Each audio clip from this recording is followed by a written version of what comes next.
hiyo mimi nikupongeza sana Mheshimiwa Mbunge kwa kuanza kutimiza ahadi zako. Hakika wewe ni mbunge wa vitendo. Ni wabunge wachache sana wanaoweza kuanza ndani ya miezi michache, halafu ukaanza kuwakumbuka wazee wanapokutana, wanapokaa baada ya kazi, baada ya kuambizana maneno ya mdomoni, sasa watapata taarifa moja kwa moja, lakini watafuatilia miradi mbalimbali inayotekelezwa ndani ya Tanzania kupitia kwa Dr. Samia Suluhu Hassan. Lakini na wewe watakufuatilia shughuli zako unazopambana kuhakikisha unawaletea maendeleo wananchi wa Mbogwe. Ndugu zangu wana Rugunga, cha kwanza ni waombe jamani, tupendane.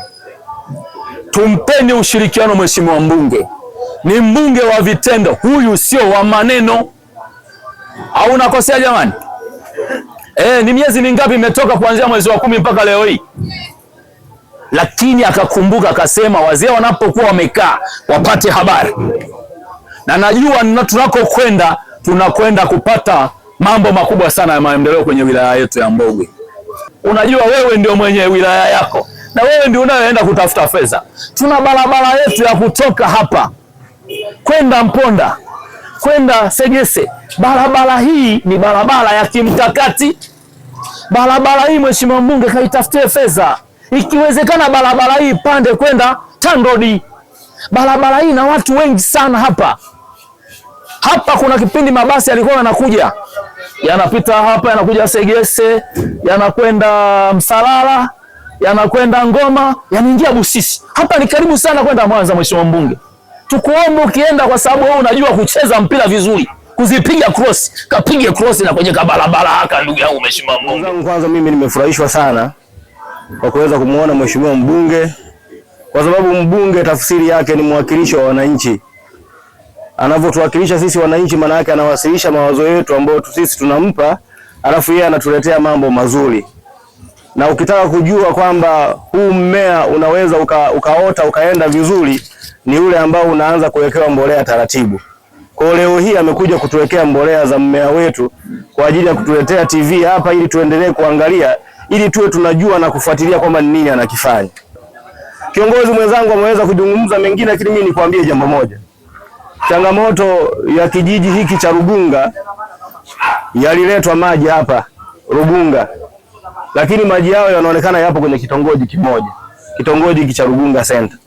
Lakini wapo watu wengi sana ambao ni wafugaji waaminifu, ambao ni watu wema sana kwenye kata yetu ya Rugunga na kijiji cha Rugunga. Kitongoji cha Rugunga B ambacho kinafahamika kama kitongoji cha Maameni hawana maji. Kwa hiyo tungekuomba kupitia wewe, kwa sababu ni mwakilishi wetu, unachukua yale ambayo tunaishi nayo kila siku.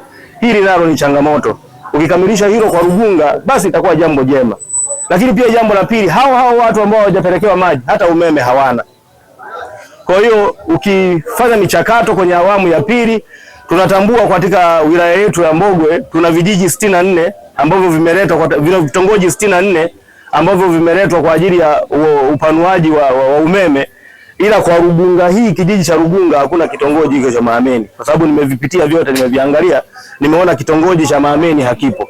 Lakini pia nimeona meneja alizungumza siku ile tulikuwa kwenye kikao kwamba anaweza kuongeza baadhi ya vitongoji. Wewe una sauti kubwa, wewe humwambii meneja wala humuombi, bali unamwagiza. Tunaomba sasa kamwagize meneja akafanye jambo hilo. Ninashukuru sana kwa ujio wa mbunge kwa kutuletea kitu kama burudani katika kijiwe hiki, na tunashukuru kwa maneno yake aliyozungumza, kwa sababu kwamba ni mbunge wa vitendo na sio wa maneno. Kwa hilo jambo mimi limenitia moyo na nimeshukuru sana kwa kijiwe hiki kwa kutufanyia kitendo cha namna hiyo. Swala hili au jambo hili ni muendelezo. Nimeanza na hivi vijiwe 11 nitakavyovigawa TV, lakini nitarudi tena kwa nafasi nyingine kwenye vijiwe vingine, lakini nimeanza kuwa naenda na simika vile vijiwe mama.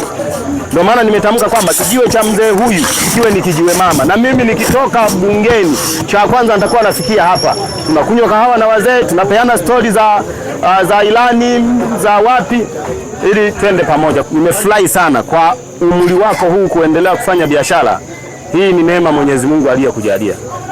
Ndio maana nilikuwa naongea na vijana wangu hapa, vijana wenzangu, na waeleza kwamba hata wewe ulikuwa kama sisi, lakini ndio maana wanatakiwa kujitahidi ili wakifika umri wako wawe angalau na maisha fulani ambayo atawasaidia mbeleni.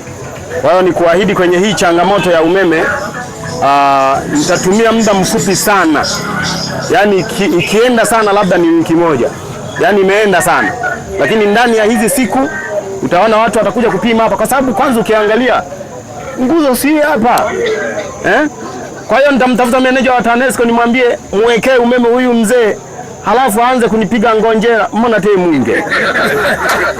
Yani ni jambo ambalo haliwezekani, kwa sababu huwezi kuniambia kwamba mheshimiwa tuko tunajipanga. Unajipanga nini nguzo hii hapa? Kwa hiyo ni kusema mara moja umeme unakuja. Kwa hiyo nitahakikisha naongea na meneja wa TANESCO ili akuletee umeme mzee. Wananchi hao wao wanatazama hapa taarifa ya habari, na kama ambavyo nimesema wamuone mbunge wao namna anavyodai maendeleo kule Dodoma.